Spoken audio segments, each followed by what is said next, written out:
Alrighty, so from here on out, I'm going to speed up the video a little bit because we can get caught up in just the process. And I think at this point we sort of know like the technical basics. Like you've got to roll out your coil and make sure you slip and score every coil so that way they attach nicely.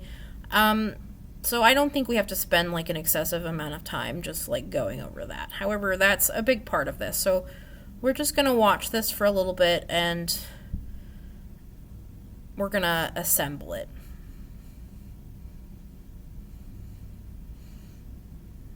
And if you've got a long enough coil, as you can see I'm doing here, you can just sort of coil up in like a volcano vortex shape. And much like with our coil pot, for every 3 coils you go up, make sure you smooth and connect those insides and outsides. We really want to make sure those connections are well done and they're solid, so that way we can just go in later and really just focus in on the sculpting aspect, because this is not so much about building the shape as it is, like I said, those finer details. Those finer details are what is going to take this from simply, you know, a clay sculpture to something deceptive, and that deceptive quality is what we're shooting for. So slip and score. It's sort of in a funny place because I'm trying to make sure the camera can see what I'm doing, but like tall things are funny. The taller you get, the less camera space you end up having. So I'll do my best.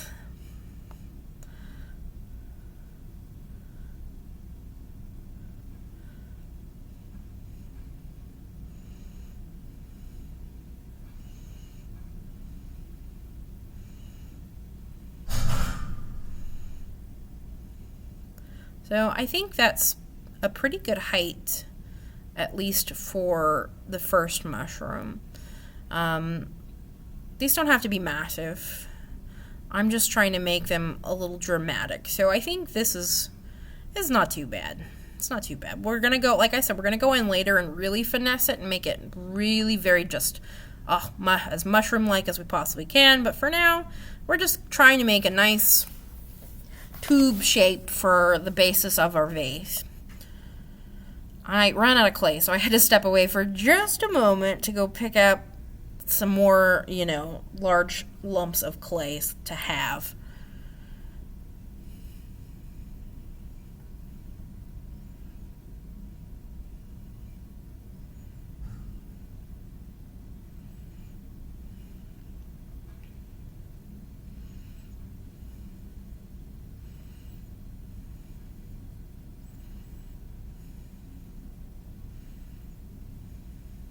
Alright, we got a whole bunch of clay here.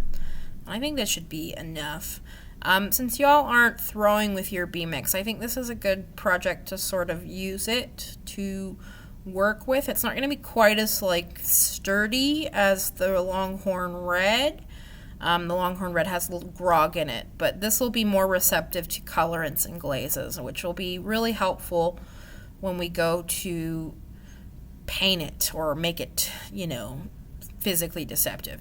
And we can both talk about this, in person, and we'll talk about what you're going to need to do so we can set aside things that'll help you build the piece that you want.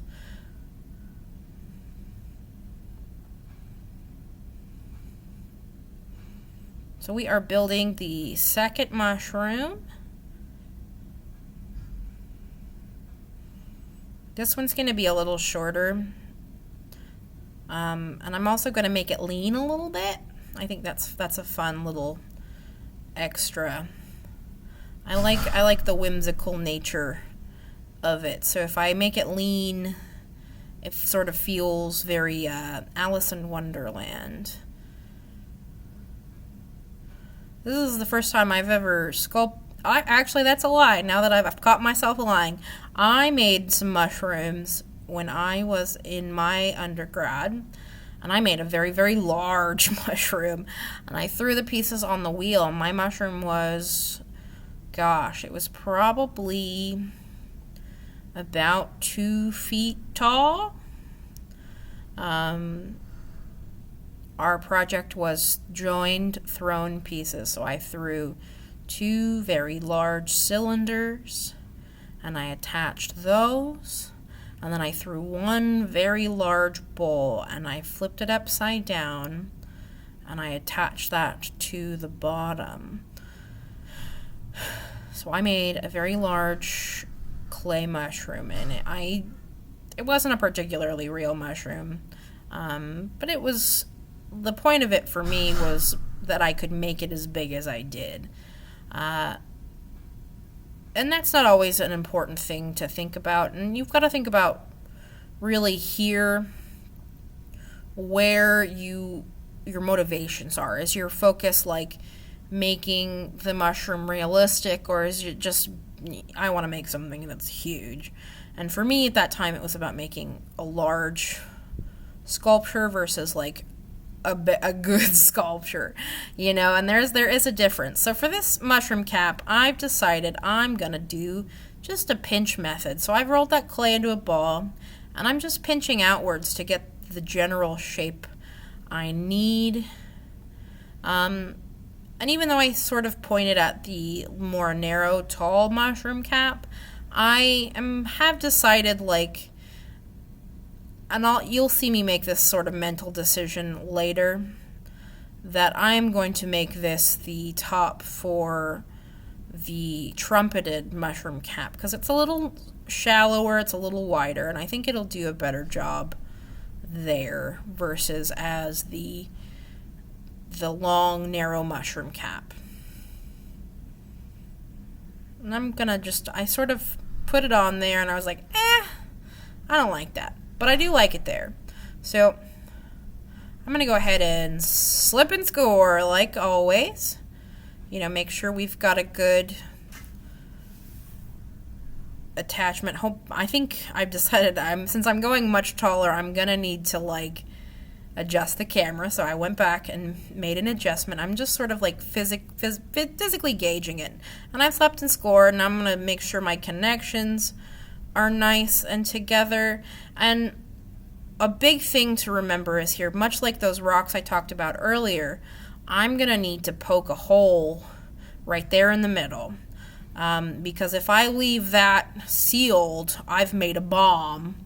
So I'm just going to go ahead and poke that hole here in the beginning, and then I'm going to smooth it out so I can get that nice, clean trumpet shape like we have in the drawing. This isn't perfect. It's not the most beautiful trumpet mushroom, but it's good for now because we're going to go back in later and really give it finesse, because right now we're just getting the general shape. So for your first part of sculpting, I want you to just think about getting an idea of the physical form. Build the form, then we can do the detail work, because the detail work is going to take that patience and that time. So for this narrow mushroom cap, I've made a more narrowly wide, pinch pot, and I'm going to sort of try to pull this out as much as possible. The trick with pinch pots is to not just pinch out, but pinch in a direction. So if you want your pinch pot to get taller, you want to pinch upwards, not outwards, because the more you pinch outwards, the wider it's going to be. But if I want something that's nice and tall and fully just, a good mushroom cap, pinching downwards or upwards versus pinching out is going to be a better call.